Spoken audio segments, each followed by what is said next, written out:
ওই আরেকজন কাইতে ঢালা বিছনা আমাদের বাবার বাড়িতে ফ্লোরে শুই আমরা। দেখেন কে কে আছেন আমাদের মতো সব এক এক জায়গা, বোনরা সব এক জায়গায় ঘুমাই আমরা সব। ওই আরেকজন কাইতে পড়েছে জুতো খুঁজতেছে। আব্বা কেমন লাগতেছে কুমড়ো বড়ি যে বানাচ্ছ? হ্যাঁ মান সম্মান যেন থাকে বাবা, শখ করে নিছো। রোস্ট রান্না করা হবে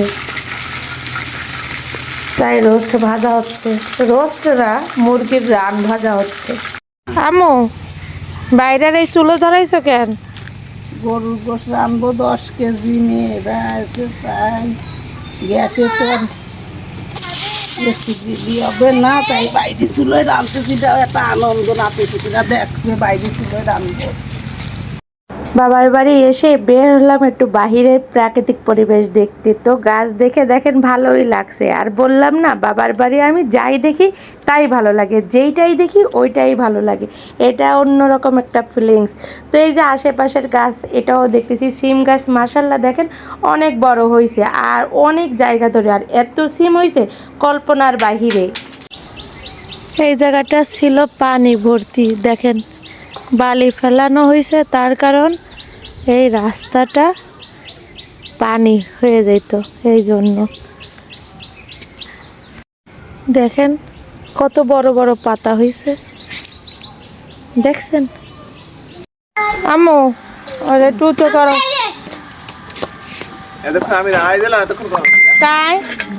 এই যে আমার মা রান্না করতেছে না এক পাশে কি রান্না চলছে, আশেপাশে ভিতরে ভাইও রান্না করে। আমরা গেলে আম্মুরাও যেরকম আনন্দে মানে কি করবে তা খুঁজে পায় না, এবং আমরাও কি করবো এটাও খুঁজে পাই না।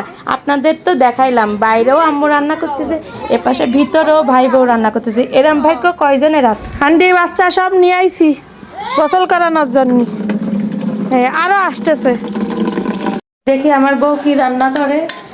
শালগম দিয়ে ট্যাংরা মাছ। ও আচ্ছা ঠিক আছে। এমন রান্না এখনো হয়নি? না দেখি কত দূর, মেলা দূর। বাবা চালের গুঁড়ো নিয়ে কই যাচ্ছেন? হ্যাঁ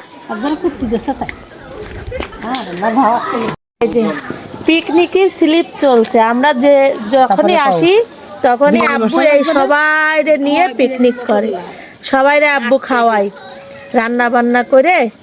এই যে পিকনিক চলছে, স্লিপ চলছে পিকনিকের।